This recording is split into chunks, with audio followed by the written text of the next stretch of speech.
Imagine you have ordered something from an online retailer, a computer cable, perhaps. The delivery driver drops the box off at your house, and you waste a minute or two finding a pair of scissors to cut through the multiple layers of tape. You pull the item out of the box, which will later be thrown away and wasted, and open it up, discarding that packaging as well. Finally, you uncover the computer cable you ordered. But alas, after wasting several minutes trying to get it to work, you realize it's the wrong one.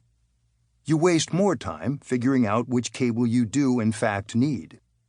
You then waste time repackaging the cable and initiating a return online, which takes a few more minutes.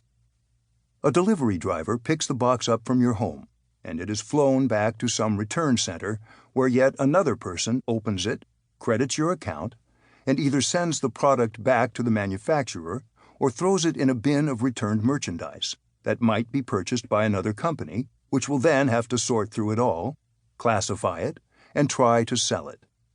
Then, well, you get the idea. And then imagine the replacement cable you ordered is defective.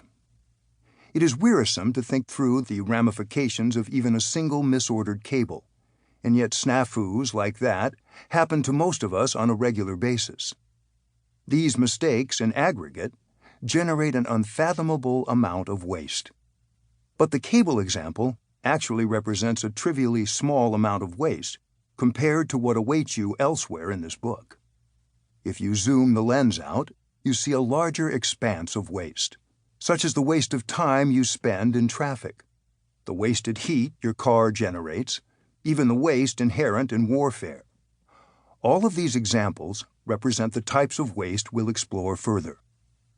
But even in examining these sources of waste, we hardly scratch the surface. If we pull back even further, we see a larger world of waste. The wasted potential of a life lived in poverty, the waste of a person who dies needlessly, and more. Waste is everywhere, and once you train your eyes to look for it, you will see it all around you. The next time you fill up your car with gasoline and inevitably drip a few drops on the ground, you will recall that collectively, these drops add up in volume to an oil spill the magnitude of the one from the Exxon Valdez. Every single year, in the United States alone. Then, if you add up the amount of gasoline spilled when people fill up their lawnmowers and garden equipment, you get another Exxon Valdez oil spill every single year. When a tanker ruptures and spills its load, or a pipeline bursts, it's headline news. But a fraction of an ounce of spilled gasoline barely registers. Sure, we recognize a small loss, but we never really think about how all the waste and inefficiency in our lives add up, and what it all means ultimately. In writing this book, we went on a journey to try to understand the waste inherent in modern life. We both soon realized how little we knew about so many things related to waste, so we started posing all kinds of questions.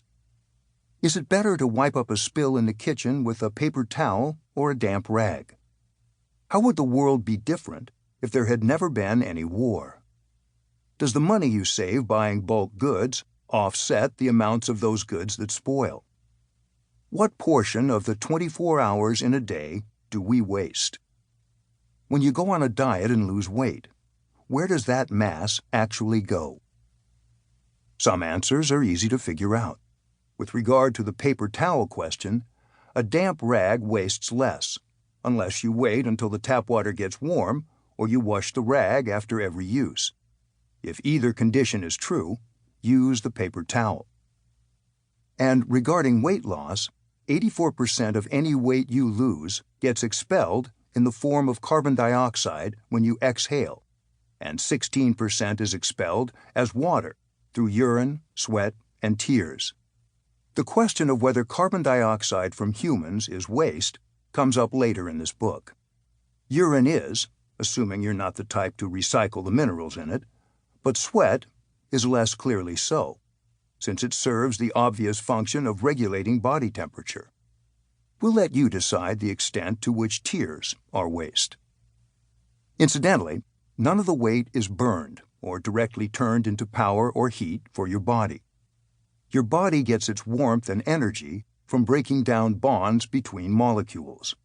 As a result, every bite you eat eventually comes back out as air and water. The solid waste you excrete comes from food you ate recently, and so was never weight to begin with. Other areas of waste, however, are more nuanced and counterintuitive. When you examine things that seem to be obviously wasteful, digging a little deeper reveals that there is often a method to what appears to be human madness. For instance, why it makes sense to ship rocks halfway around the world to extract aluminum from them, or to print hats and T-shirts announcing Super Bowl winners who never won the big game. No one wants to waste, and people spend a great deal of mental energy trying to avoid it, which is laudable. But the world is full of well-meaning attempts to avoid waste that actually cause more waste than they prevent. To keep listening to this audiobook, I've left you a link in the description so you can do it, at no cost thanks to Audible's 30-day free trial.